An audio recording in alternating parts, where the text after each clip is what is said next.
Hello everyone, GM. Welcome back to another episode of Overpriced JPEGs. I'm Carly Riley and I am back, baby. I have been in the Amazon. It was an incredible trip, which you will likely hear a hell of a lot more about from me over the coming weeks. But for now, I am back, I am in the States, and I am ready to talk all things NFTs, the metaverse, and what the heck has been going on over the past couple of weeks while I was gone. Not much, right? Just like quiet few weeks while I was out of town. I really appreciate everybody just, keeping things calm for me, while I was away. I'm kidding, of course. There was so much that went down. I can't wait to talk about all of it. But first, a couple things to note, a couple housekeeping things. First of all, yes, I am losing my voice. I have been away. I was in Brazil for a week. It's been a big couple of weeks, and it's really taking its toll on my ability to speak. So don't blame me. Second, if you have not, please subscribe to this channel. If you are listening on YouTube or watching on YouTube, subscribe to the YouTube channel. You may actually be watching this on the Bankless YouTube channel. You can also go over and subscribe to the Overpriced JPEGs YouTube channel. I would absolutely love that. Or if you're listening to this on a podcast, please subscribe to the podcast. It means the world to me and also means you'll be updated as new episodes come out. So, a win-win. And with those items out of the way, we're going to hear a word from our sponsors and then dive right into today's episode. It's increasingly obvious that everything will become tokenized, and NFT marketplaces needs robust financial reporting, performance analysis, and the peace of mind that they are compliance ready. GILDED's NFT Ops is a one-stop financial reporting solution for growing NFT platforms. GILDED has developed marketplace-specific modules to track the financial performance of NFT creators, including revenue tracking, collection metrics, royalty payments, and revenue share.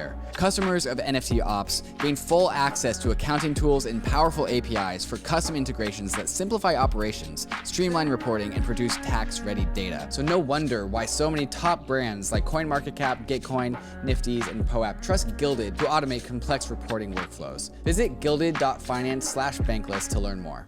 RARIBLE is the NFT platform that's leading the charge into the multi-chain universe ahead of us. Available on Flow, Tezos, Polygon, and of course, Ethereum, RARIBLE is the perfect place for NFT newcomers, profile picture collectors, and experienced NFT traders. RARIBLE has a variety of NFT features that set it apart from other NFT marketplaces. They have a native messaging function allowing you to DM your friends or haggle with sellers. They also have a mobile app on iOS and Android with a built-in NFT portfolio tracker tool, so you can easily check the value of your digital art portfolio. RARIBLE is built on the RARIBLE protocol, a multi-purpose, open source, and community-governed NFT protocol that helps build products and services across the NFT ecosystem, including white label marketplaces tailored to specific NFT communities. So go to rarible.com and start discovering and trading NFTs, putting in floor bids to join PFP communities, and DM with some brand new internet friends.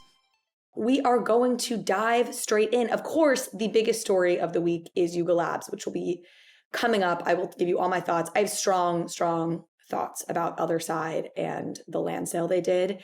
But I want to start with a new company. They've raised $6.9 million backed by Alexis Ohanian and his venture fund, and also OpenSea, and it's called Americana. Americana chips turn physical objects into NFTs. I should shout out my friend Ryan Oyang, who has a company called If You Know that is also doing something very similar. Ryan, you're the best.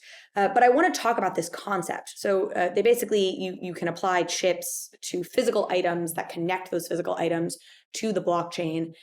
I think the opportunity here is massive and so exciting, and I want to talk about it. What we are talking about is the capacity to create a global digital database of things, of all things.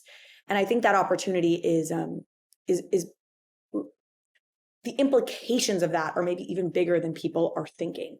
So having this global database on the blockchain of all of our items will create really global price transparency, which, depending on the industry, that's more or less of a problem. But in general, greater transparency, greater global price transparency is so empowering for the consumer, right? Opacity benefits the rich and the powerful. Transparency benefits the collective and the many. We know that price transparency is a huge problem in the art market. Oftentimes, I think somebody who I interviewed said this, like they had a friend who worked at a gallery and the person working in the gallery wasn't even allowed to know the price of particular artworks. So getting visibility into the history of items, whether it be cars, furniture, pottery, anything and everything, is just incredible. I also think what it does for the consumer experience, the potential for the consumer experience, is really, really interesting. So I want to play out some hypotheticals here. I just came back from the Amazon, and I have been reading a book about the history of Amazon, the company. So it's been a big couple of Amazon weeks for me. And this is quite obvious to us now, but one of the big unlocks for Amazon, the business, was their personalization feature. The fact that if you ordered books from Amazon, because in the early days, of course, it was just a bookstore, you could go back and it would recommend other books for you. It could personalize your experience shopping on Amazon. And that was something that Barnes & Noble really couldn't offer you in the same way, even though Barnes & Noble maybe had your buying history for you just at that Barnes & Noble store. They weren't customizing your experience in the store based on that. And I think what we will see increasingly is as our purchasing history is tied, both our digital, our online, and our physical purchasing history has the potential to be tied to a central digital identity of ours.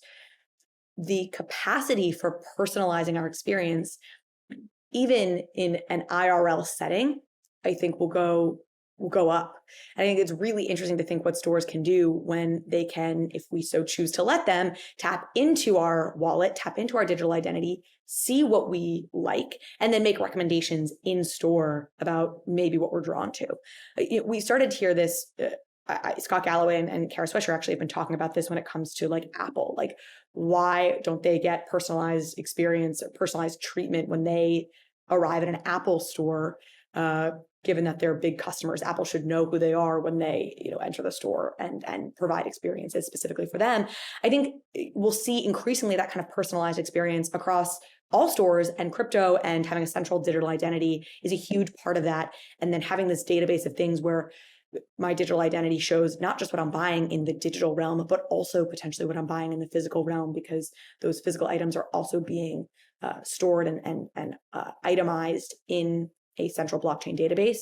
I think it's incredibly exciting what could come from that. We're maybe a decade away from these kinds of experiences, but this is where the world is moving, and Americana is on the forefront of that. So wanted to flag that company for you to check out, and also shout out, if you know, my friends Ryan. Sorry if y'all can hear the honking in the background. I am in New York City. Shout out my friend Ryan Ouyang and his company, if you know. Okay, y'all, the absolute biggest story of the week, of course, has to do with YugaLabs and Bored Apes, because nobody can move media cycles like the Bored Ape Yacht Club. That's what you get when Gwyneth Paltrow and Jimmy Fallon and every other celebrity in the world seemingly has bought or been gifted your token. Okay, by now you all probably know the, let's call it a scandal with YugaLabs and the Otherside metaverse land drop that they did last Saturday. I'll run through it really quickly here just in case you've been living under a rock, but I really want to make a more macro point around this whole topic. So, all right, last Saturday, YugaLab launches their Otherside metaverse land drop. They broke Ethereum. Demand was absolutely out of control. Gas wars were absolutely out of control. An estimated $100 million were lost in gas fees. People trying to scoop up the 55,000 Otherside land pieces that were for sale. I don't even think it was a full 55,000, because some of those were going to Bored Ape yacht holders and Mutant Ape yacht holders. The real scandal, though, in my opinion, came after this debacle, which was the YugaLabs response. And YugaLabs essentially blamed Ethereum, very much seemed to divert attention or blame from themselves, and took this as an opportunity to say, I guess, Ethereum can't handle us, and if we're going to scale the way we want to, we're going to need to create our own ape chain. This was really not taken kindly from the community, who felt like there were any number of ways that YugaLabs could have at least mitigated how bad this was, that there was $100 million lost. You had somebody from Syndicate DAO tweeting, saying basically, hey, with like these couple gas optimization tweaks in their smart contract, we could have saved like $80 million of this. Vitalik did come out and basically say, gas optimized contract really wouldn't have solved this thing fully. So I think there's some back and forth about that. But all in all, this felt like laziness on the part of Yuga. The other thing that's strange is they had KYC'd everybody who wasn't an ape holder or a mutant holder. They had actually done KYC on everybody. So in theory, they had a sense of how many people might be trying to buy in, and they could have used that information to try and mitigate the situation that went down by having time windows for, different people had different time slots in which they could try to mint. I mean, it seems like absolutely there is some blame to be laid at the feet of YugaLabs, and their unwillingness to take it really rubbed people the wrong way. I will say this. I'm about to lay some FUD on YugaLabs, which is not a particularly brave thing to do since right now YugaLabs is already being kicked from a variety of different corners. And this is not meant to say I'm overall bearish on YugaLabs. I think they have a lot going for them, namely a crazy amount of resources and a certain amount of brand moat, just, their community, the visibility of them. But I will say one thing here, which is after the acquisitions they made of Meebits and of CryptoPunks, which was very quickly followed up, as people might remember a couple months ago, very quickly followed up with the announcement of ApeCoin, the release of the trailer for Otherside. People were just salivating. I mean, just in plain view, just ogling over YugaLabs. And Zeneca and I had a conversation on this podcast in which I asked him how much luck he thought played into the leading projects in this space, which was a couched way of me saying what I really wanted to say, but I wasn't really bold enough to say at the time, which is I felt like YugaLabs was getting way too much freaking credit because as far as I could tell, like we were all salivating basically because they had managed to get ApeCoin listed on all of the major exchanges at once. And it was like, oh, the execution of YugaLabs. And yes, there was a great execution of like the announcement of the acquisition quickly followed by ApeCoin and their ability to just build on their announcements. But like, this wasn't like mastermind Steve Jobs building Apple over a decade. Like this wasn't some like crazy mastermind scheme. This was like, solid above average executing from a brand with a lot of money that should be able to execute. But here's the real point. Here's the bigger picture point. YugaLabs should not be doing a land sale at all. Why? Two really straightforward reasons. First of all, in terms of a community strategy, it's a big fat loser. It's a terrible community strategy. We'll talk about why. It's also long-term, I think, a terrible economic strategy, and we'll talk about why. So on the community front, there was a leaked deck from YugaLabs a little while back that showed their plans for this broader metaverse and talked a lot about the bigger Yuga ecosystem that they were planning on building. And that leaked deck said they want to invite the larger NFT community into the Bored Ape ecosystem, call it. They know Bored Apes are wildly expensive. This is a problem that all NFT projects face. We talked about it. I talked about it extensively with Doodles co-founder Poopy. Like if you only have 10,000 NFTs or, add mutant apes, 30,000 NFTs, whatever, like how do you get more people into your ecosystem? But I'd say go even broader. Like forget trying to invite the larger NFT community in. If you're YugaLabs, you're trying to get the whole freaking world in. You want 8 billion people into your ecosystem. That's how big you should be thinking. And it's the attention economy. I mean, Bored Apes should want to be the oasis from Ready Player One. Like Bored Apes should be shooting for, YugaLabs should be shooting for every human on the planet puts on a headset every day and 100 times a day are logging into the Bored Apes metaverse, right? Like why not? The problem is they're not going to do that with 55,000 pieces of land. It's never going to hold 8 billion people. So you're limiting the number of community members realistically that can fully participate in your ecosystem. Now they may say, no, we're not, people, 8 billion people maybe can be on these 55 plots of land. No, inevitably you are limiting the number of users you are going to have. Let's talk about why. Roblox. Roblox is the perfect example. Roblox has benefited from huge network effects. People's friends are on there building games, so they want to get on there and build games. And everybody's able to participate because there's an infinite amount of land. So there's an infinite potential for user-generated content. This should be the most obvious concept in the world for those of us in Web3. You want to maximize the community's ideas. You want to open source this. You want anybody with a good idea to build a game in your world or to build a top of the game that you've already created. In the case of YugaLabs, they clearly have some specific gaming ideas and stories and concepts in mind, but you should want people to be able to build on top of that. And so finally, Axie Infinity is literally dealing with this right now. Axie Infinity did a land sale a couple of years ago at this point. They've done very little with that land. And they alluded to and sort of mentioned earlier this year that they would likely be giving out free land at various points, in addition to the land that they've already sold to people. Now, this, of course, made the community furious, the people who hold the Axie Infinity land, because they felt like, are you kidding me? Like, I spent all this money on the land, and now you're going to dilute the share of my land by giving out free land. But Axie wants to give out free land because they've recognized this exact problem that YugaLabs has now just painted themselves into, which is they don't actually want to limit the creative potential of their universe by who can afford to buy the land and therefore determine what gets built. Limited land means limited builders, means limited upside potential. That's just the reality. Okay. Why is this economically stupid? YugaLabs has now just set themselves up to be beholden to 55,000 landholders. They are expected to create a return for these 55,000 landholders who may or may not themselves do anything to boost the value of the land, who may or may not themselves do anything to boost the value of this community. Again, this should be a very obvious concept to anybody who's in Web3. YugaLabs should end up feeling beholden to whoever is creating the most value, is being the most productive, is doing the most in their metaverse. That's who they should be rewarding.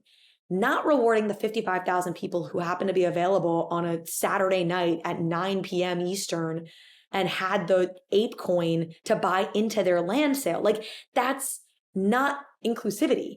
This is a dynamic you see play out in other failed land-like contexts where you have speculators who buy up land and then just sit on it and don't do anything productive with it necessarily, or then lease it out to somebody who can maybe do something productive, but they're just rent seekers. It's everything that Web3 wants to do away with, which is centralized control and put the power and the benefit instead into the hands of people who are actually the creators, who are actually the builders. So that's also, they've painted themselves into an economic corner now in a situation where they have to reward a bunch of people who were free on a Saturday night. Here's the other thing. By now having this economic duty, you could call it, obligation to these 55,000 landholders, they don't get to prosper as much from the potential here. So this is a funny thing. This is probably a broader point about something that's going on in Web3 that I think is very interesting. In like the rest of the business world, people are obsessed with recurring revenue. And like every business is trying to become a recurring revenue business where they have some sort of recurring revenue model. Roblox has a recurring revenue model, right? You can have a subscription to Roblox where you, on a recurring basis, are buying Robux, and then you get all sorts of other benefits for being a part of their ecosystem. The NFT world is obsessed with one-time purchases that get you like lifetime access benefits. And in theory, the recurring revenue here is secondary sales. But that's not the kind of consistency that makes you comfortable if you're reading like a profit and loss statement, or, like you're reading financial papers. You want to know that every month you have whatever, your Netflix with your X number of subscribers every month paying. And so I think there's a really interesting potential with recurring revenue models in metaverses that is maximized when you haven't done a land sale. Okay, so let me spell out another vision here, which is Bored Apes, YugaLabs creates an open metaverse world where there's infinite amounts of land. They still build their awesome, incredible game that everybody wants to be a part of, but you also tap into the community and incredible user-generated content and games and this whole ape world that looks like the ape branding, but is tapping into community potential and becomes wildly popular and successful. Now, maybe you charge people on a recurring basis for continued access to that metaverse. And maybe, people pay monthly, and every time they, pay their monthly fee on that recurring basis, they get a new NFT, and it's their monthly NFT that unlocks that world, and they get to log in with that NFT. And now every month they're getting their NFT that represents their re-upped subscription, and they're using that to unlock the world. I don't know, perhaps that's not the right way to do it, but I think there are so many interesting models here for metaverses. And I feel like all we see get tapped right now are just like one-time land sale, which just limits your potential in so many ways. It's disappointing too, because YugaLabs does have the total potential to create the interoperable oasis, and they have the community, they have the brand recognition, they have the name brand. Like, they could have done it, and I think this was just a complete missed opportunity. So my prediction, though, is somebody will get this right. I'm sure there's projects working on it. I think there will be a big NFT project. I'm bullish. Like, I like the idea of these NFT projects building their own metaverses. I said it when YugaLabs made their announcement. I think that makes a lot of sense. That's where the energy is right now, that people have connections to their NFTs. These NFT projects should be launching their own metaverses. They just shouldn't be doing it like this. So my prediction is you will have an NFT project that launches a metaverse, in my opinion, in the right way, which is to not have finite land sales, to have it be infinite. And I think Doodles could be it. I think Doodles is so savvy. I think they are building a very clear brand identity. I think they could create a very interesting world like this. Fuocious could also potentially do something like this. But if I were gonna, as a betting woman, I'd bet on Doodles, but somebody will do this. And that is my prediction. It will be an awesome NFT project that will succeed, not by doing a land sale, but by taking the longer term vision approach of creating consistently, day after day, an amazing metaverse experience that people want to be a part of, and monetizing it later. This is the final point I'll make. YugaLabs has raised, I think, $500 million from this land sale between primary sales and secondary sales. $500 million they have raised from this without having to really show proof of anything. And we need to start inverting that process where these brands start getting to monetize us after they've proven themselves, and building the metaverse first and monetizing it later, especially for these brands that already have a lot of money and have VC backing. I think that's the way to do it. Okay, long rant over. Living a bankless life requires taking control over your own private keys. And that's why so many in the Bankless Nation already have their Ledger hardware wallet. And brand new to the Ledger lineup of hardware wallets is the Ledger Nano S Plus, a huge upgrade to the world's most popular hardware wallet. With more memory and a larger screen, the Nano S Plus makes it easy to navigate and verify your transactions. And the paired Ledger Live desktop app gives you increased transparency as to what is about to happen with your NFT. What you see is what you sign. The Nano S Plus gives you the smoothest possible user experience while you're doing all of your crypto things. So go to the Ledger website to check out the features of the new Ledger Nano S Plus and join the waitlist to get yours. And don't forget about the Crypto Life card, also powered by Ledger. The CL card is a crypto debit card that hooks right into the Ledger Live app, right next to all the DeFi apps and services that you're already used to doing, like swapping tokens and staking. So if you don't have a Ledger hardware wallet, go to ledger.com, grab a Ledger, and take control over your crypto. If you're starting on your NFT journey, you need MetaMask. This is your tool to unlock the world of DeFi and NFTs without giving up custody over your private keys. MetaMask is both a secure in-browser wallet and also a secure bridge for your hardware wallet so that you can connect to any Web3 enabled website. You can now trade tokens with any DEX or aggregator. MetaMask Swap gathers real-time pricing information across the DeFi exchange ecosystem, allowing you to select your best price while getting all of the MetaMask benefits of self-custody, lower gas costs, and increased transaction success rates. MetaMask also has a fantastic mobile wallet, which I use while I'm out and about. And I use it to collect POAPs, NFTs, and use it for all my DeFi things while I'm away from home. If you haven't downloaded MetaMask, you gotta try it out. Download MetaMask for desktop and mobile at metamask.io, or load up your Ledger, Trezor, Keystone, or Lattice hardware wallets so that they too can get into Web3. On to the next scandal of the week. Man, y'all, it has been a week or two. My beloved Akutars, and the very bad, no good, terrible $34 million smart contract error. Again, you are probably familiar by now with the fact that as part of the Akutar mint and the Akutar Dutch auction, an error was made in their smart contract, which means there is $34 million locked in a smart contract that they will never be able to access. Perhaps as importantly and tragically, that $34 million was going to be used in part to refund users who took part in the Dutch auction and paid a higher price than those who bought in later. I'll explain that in a minute. It was also going to go to help refund any Akutar Mint Pass holders who had been told they would get a half an ETH price reduction on the final sale price of the Akutars in the Dutch auction. Akutar did, the Aku team made good on their promise to the community. Again, we'll talk about this, but they were not able to use the $34 million for any of that. This has got to be such a painful mistake. My heart goes out to the Akutar team. I'm kept up at night by some of the mistakes I've made in NFT land, and they've never cost me more than a few $1,000s. So this one is painful. Let's talk briefly about what happened. So I've talked about Aku and Akutars several times on this show. I'm very bullish on it. That still is true. It's a project founded by Micah Johnson, ex-MLB player, and I think he's created a really vivid world, even with the bits that he's released thus far, which is he's done like 10 NFT drops, and now this Akutar drop, which is the 3D avatar drop of this whole ecosystem. And they were doing something really cool. They were doing a Dutch auction, but instead of everyone paying whatever price they paid, wherever the Dutch auction sold out, so if it sold out at 1 ETH, anybody who had bought into the Dutch auction, had bought into the project above 1 ETH would get refunded to that 1 ETH level. This is a concept we've talked about before on this show as we've talked about Dutch auctions and how they get structured. It's something that Carlini of Penelope's, who was on the podcast, has talked a lot about publicly, that's the way Dutch auctions should be done. And so Akutars, finally, they were going to be the ones to do it. But this is, of course, novel, and they clearly did not have the right level of auditing in place to pull this off.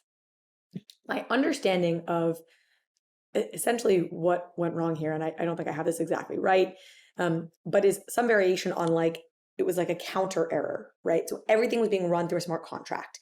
And once the project sold out, the smart contract was going to automatically identify, okay, it's sold out. That means it's sold out at this price. That means this number of wallets need to get refunded at this particular level. It would trigger the release of the remaining funds to the Akutar team. And if they had, 15,000 Akutars that they were releasing, the counter accidentally went up to 15,001, which meant that triggering event to unlock the funds, to unlock the refunds, etc., never got hit and never will get hit because they don't actually have that 15,001 NFT to be sold. So really painful error to make. And I think the other indictment of the team here is that you had people who warned them. You had people on Twitter, you had folks who were saying that there were errors in this smart contract, and the Akutar team seemed to be, it felt to people like they were being somewhat dismissive of those warnings they were receiving, which makes it, extra painful when the people pointing out the bugs turned out to be right. I think Akutar and the Aku team has handled this very well. They've, totally owned up to their mistake. They did right by the community, which of course cost them tremendously from, I'm sure they used the community, the treasury that they had built up from their other NFT sales. And they said, hey, look, we're moving forward. We made a mistake. We are moving on, and we've made right by the community, and here we go, onward and upwards. So there's nothing more they can do. I think from a community perspective, everything you were promised, you received. And I'm still very long-term bullish in this community. In some ways, I've joked before, it's the teams that have these sort of mistakes or these sort of hacks that, I trust the most moving forward, because I think they learn their lessons and are unlikely to make these kinds of mistakes again in the future. So I'm bullish Aku. This hasn't dampened that long-term bullishness. In the Bulls corner for Aku, we had an announcement that came earlier today. This is Wednesday, May 4th. Talking about 2 new hires the Aku team has made. I'm going to just read this to y'all. This is from the Aku account. We are excited to finally introduce you all to two incredibly talented world builders and creatives who have been working with us to expand the Akuverse into a broad landscape of story-driven avenues, places where we all know Aku should live. Kiri Hart oversaw Star Wars creative at Lucasfilm, and she executive produced Pixar's Soul and Luca.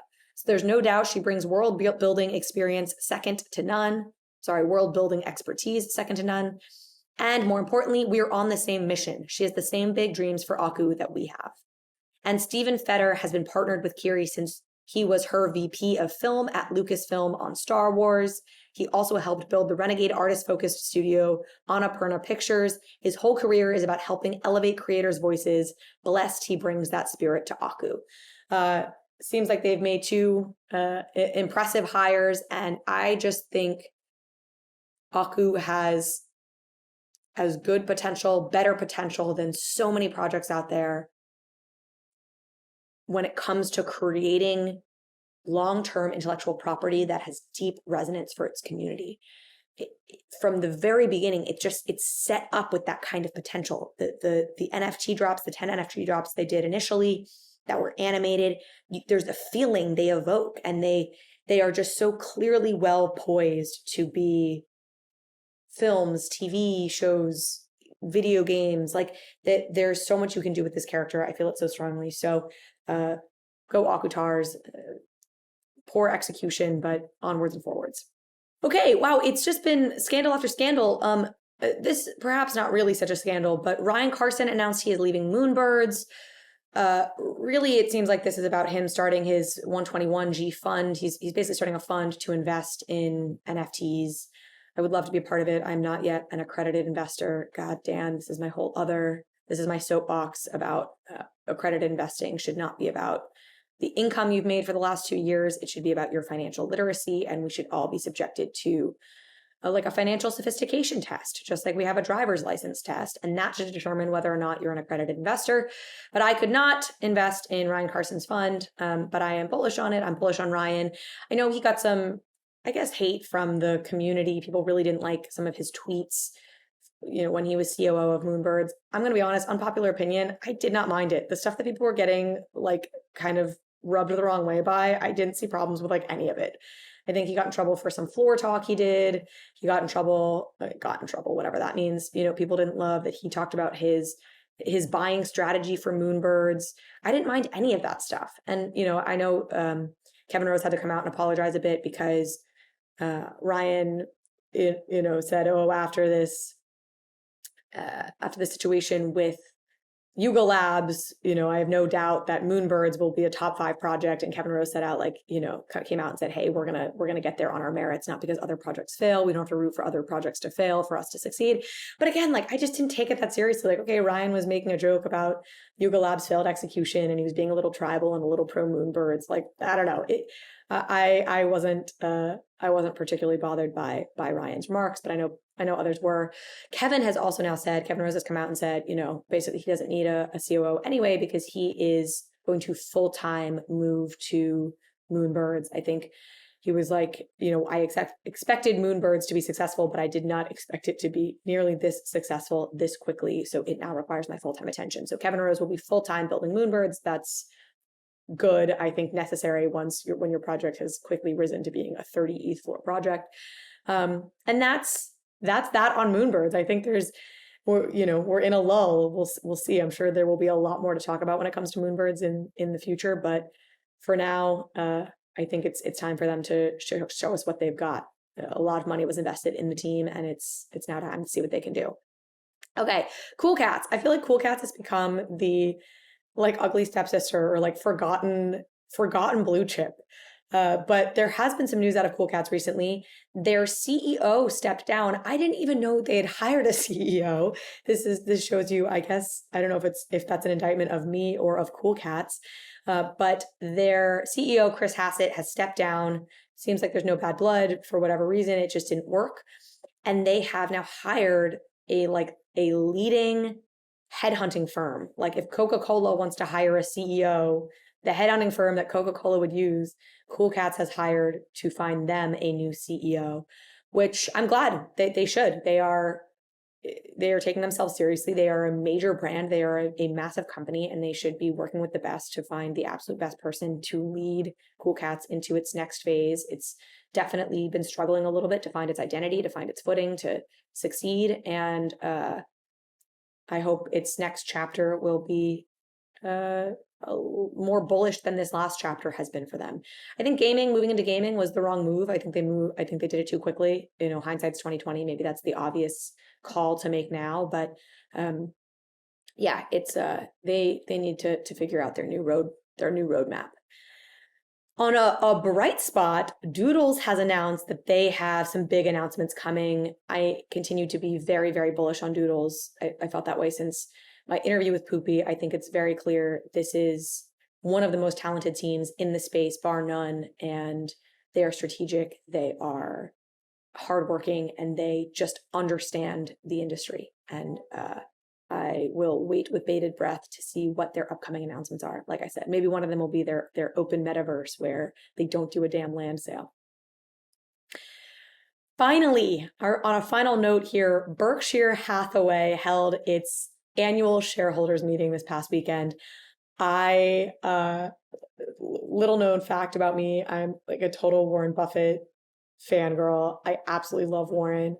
I went to the Berkshire Hathaway shareholders meeting back in 2016. I wrote like a whole op-ed about it because I loved it so freaking much. They call it the Woodstock of capitalism, and it's just like the most joyful gathering of people, and it's the absolute best of capitalism. It's capitalism not run amok. It's capitalism where money is deployed to make companies better, and it benefits us as consumers. And so I absolutely love Warren Buffett. I love Charlie Munger, his business partner. However, Warren and Charlie do not love Bitcoin. They do not love crypto.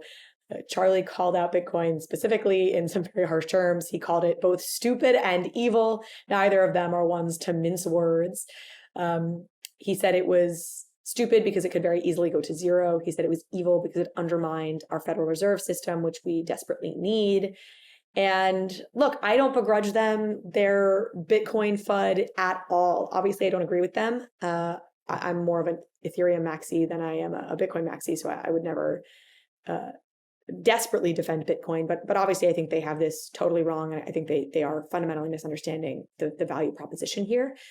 But Berkshire Hathaway cannot be denied. It deserves nothing but reverence and respect from all of us. They have the most consistent high long-term returns of any company. If they were a hedge fund, they would be returning, it's like 20% year over year returns that they've managed in the last many decades. I mean, they are so incredibly consistent, and they're consistent because they invest in businesses that they understand. Warren Buffett knows what his sphere of competency is. He talks about it over and over again. Understand your sphere of competency. He compares it to like a strike zone. Understand what zone, in which zone you can hit a home run, and wait for the pitch to be in that zone and crush it. That's what he does. He can wait for pitch after pitch until it hits his zone of competency. They missed tech stocks, right? They didn't invest in tech companies because he couldn't understand the multiples. He couldn't understand the value proposition there.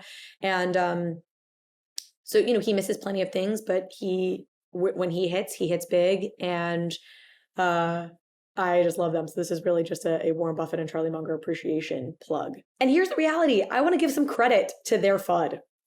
Here is what I'll say. Warren Buffett determines the intrinsic value of a company, and then he buys stock in companies whose stock price is below whatever he's determined its intrinsic value to be. How does he determine intrinsic value? Well, that, of course, is the secret sauce. But, fundamentally, it's about looking at a company's moat. It's looking at its revenue. It's looking at its free cash flow. It's modeling things out, right? Like, they can look at a whole bunch of financial indicators, numbers, shareholder letters, annual letters, whatever, and make really savvy business decisions about these companies. The reality is, how do you determine the intrinsic value of dead fellas? Of course you can't. What's the intrinsic value of Bitcoin? I don't know. And nobody can know this. And these are much more gamble-y assets. These are glorified casinos we're playing in. These are very much, we are glorified gamblers, those of us who are playing in the NFT space. And sure, we can have a feel for things, and there are people who have clearly managed to do well consistently and probably have some skill. But a lot of this is luck, and it's certainly not based on the kind of mathematical rigor that Warren and Charlie apply to their investing strategy. And we have to acknowledge that. And we should not feel so territorial about our love for NFTs and the blockchain to not be able to acknowledge that there's some truth in the shade that Warren and Charlie throw our way. All right, folks, that's our show for today. I am so excited to be back. I will be back next week, the week after. I'm not going anywhere anytime soon. So next week we'll have Zeneca on for our Moment of Zeneca weekly recap. And with that, have an awesome weekend.